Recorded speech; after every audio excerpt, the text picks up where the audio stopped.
Hej, živijo.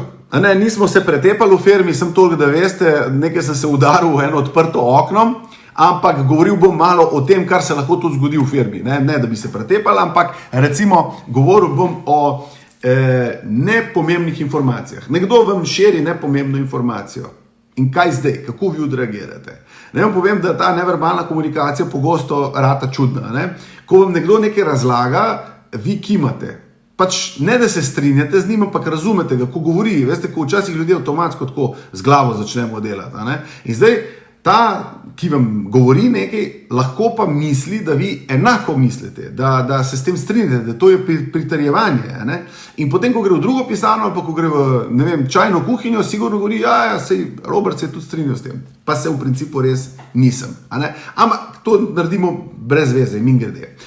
Zdaj bom rekel 3 možnosti, kako rešiti, kadar vam pridejo ljudje v firmi, sodelavci ali kakorkoli z nekimi informacijami, ki so dejansko res neumestne, za vas totalno neuporabne, nepotrebne. Ampak veste, da se to kar dogaja, nekateri ljudje tako ful radi nosijo informacije, zato ker bi radi, da bi jih ljudje imeli radi. In na koncu naredijo glih kontra. Ampak, dajte, zmeraj mi rečejo voditelji, vodje, dajte mi kakšna navodila, kakšen blueprint. Ne obstaja tega, res ne obstaja. Dejansko vse izhaja iz tebe, tak človek, kot si ti, zato uporabi svoje čustvo, empatijo in probaj narediti najboljše za svoj tim, za svoj biznis in za bodočnost ljudi na tem planetu. That's it. Njih boljše zgodbe. No in recimo, nekdo pride zdaj k vam in vam podaja neko neumestno informacijo. Ta prvo zadržim glavo, da nam začne spet kimati in potem kaj naj rečem. Če nič ne rečem, je že sporočilo. Kakorkoli.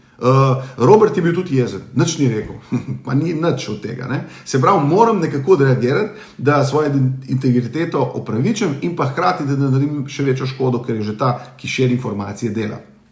Se pravi, ena od možnosti je, upam, da boste uredila. Se pravi, če je prišla informacija, da sta 2 sodelavca nekaj zapela, karkoli, pa direktor, pa nekdo nekaj zapel in kaj zdaj? Kaj zdaj? Ne? Se pravi, upam, da boste uredila. To je moja iskrena želja, ker želim našemu podjetju, našemu timu najboljše. Ta druga možnost, ki jo lahko tudi rečete, kadar nekdo tako o tem razglablja, reče, razumem, ampak ne vem, kaj ima zdaj to čist veze z našo misijo, poslanstvom, to, kar mi želimo narediti v firmi. In postavite dejansko neko čudno vprašanje nazaj, da bomo reči, nič, glupost, ne? Se pravi, pa nekaj gluposti okrog govorita, ne? Ampak ne morate mu tako reči, da ne bo užaljena. Ne? Se pravi, in tretja možnost, ki je, ko vam nekdo razlaga nekaj, res tako informacijo, ko res nimate kaj narediti, ne? Če, in kaj bo zdaj naredil?